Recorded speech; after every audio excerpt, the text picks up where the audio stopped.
Last week, I went to an escape room. Our company wanted to send the 3 of us interns for team building and camaraderie.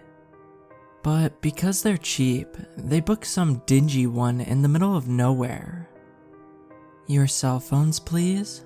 the lone employee, a woman named Meredith, said, extending a plastic bin.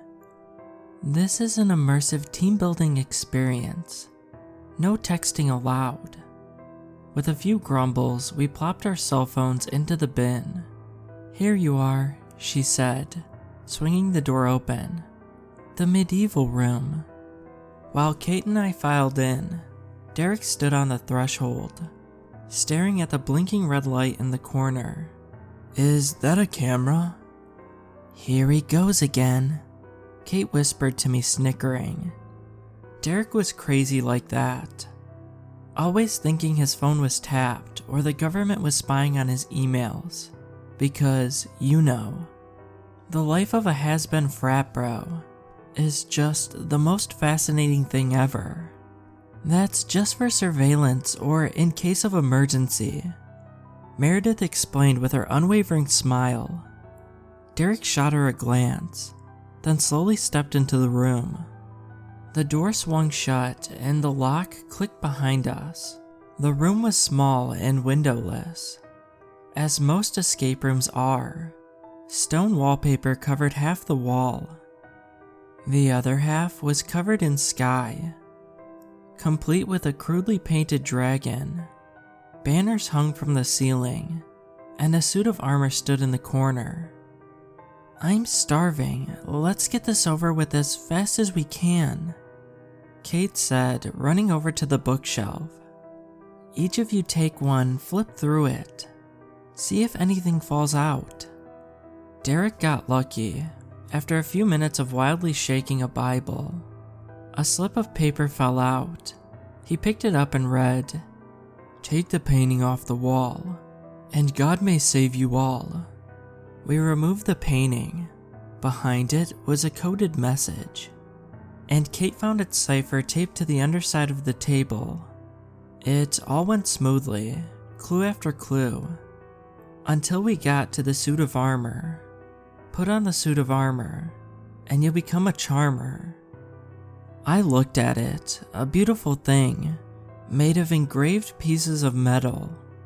It looked surprisingly realistic for escape room decor. "They really want one of us to wear it," I said. Derek shrugged. "I'll do it." He stepped forward and yanked the helmet off the stand. Kate and I helped him put the plates over his shoulders, the bands over his arms. Finally, I placed the helmet on his head. "You look great in that, Derek," Kate said with a hint of flirtation in her voice. "I can't see anything, and it's hot," he complained, ignoring her. "How long am I supposed to wear this thing?" "No idea," I said, shrugging.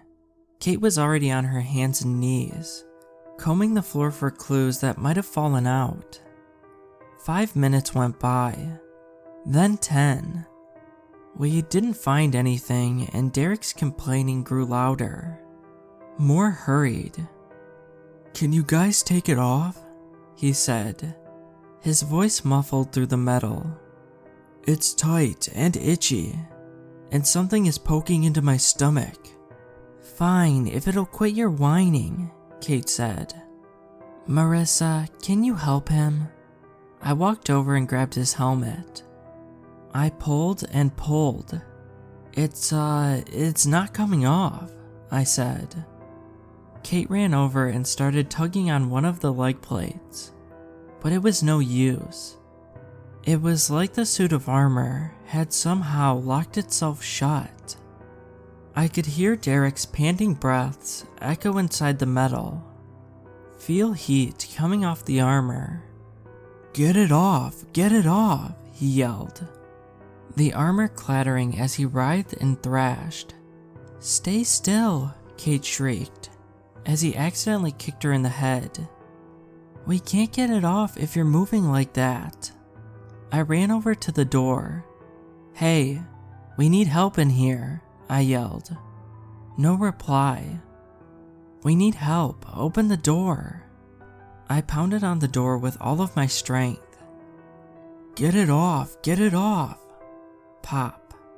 Kate finally pulled the helmet off. It rolled to the ground with a hideous echoing clank. "Derek? Derek, are you okay?" His face was red.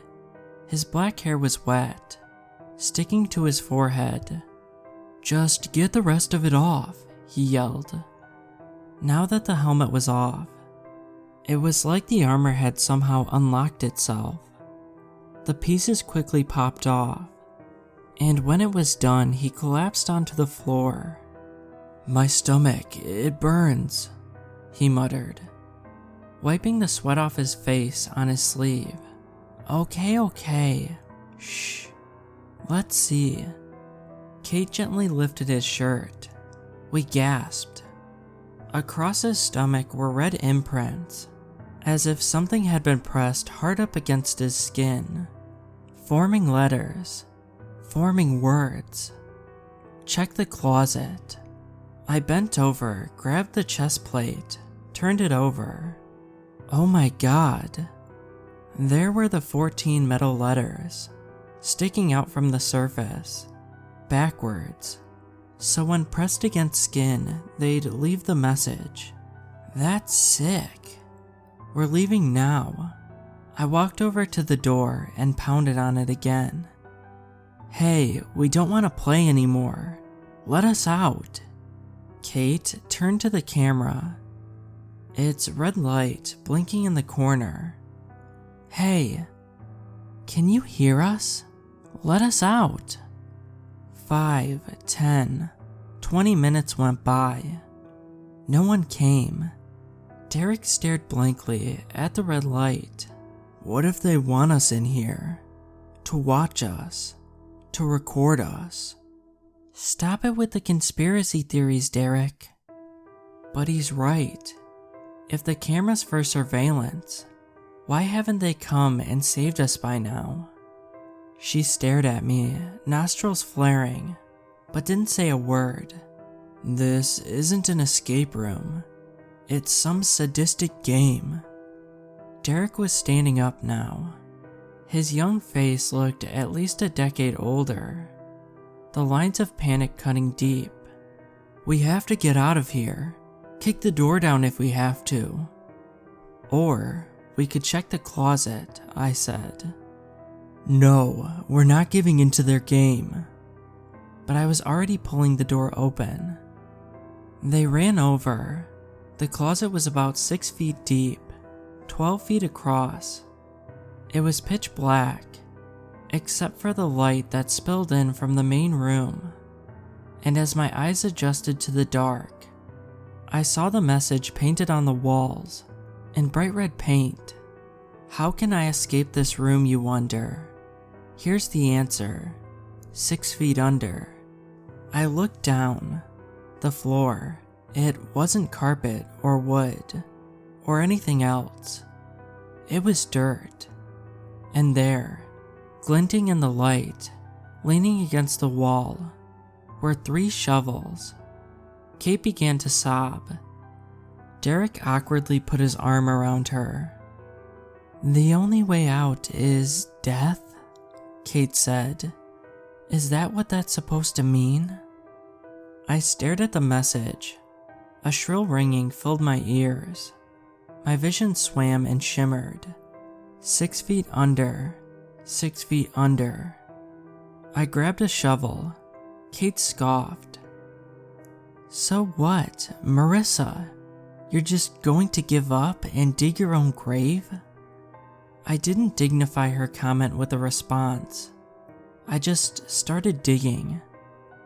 I hit the first body after only 2 feet. Kate began screaming. Derek hit his face, forcing down vomit.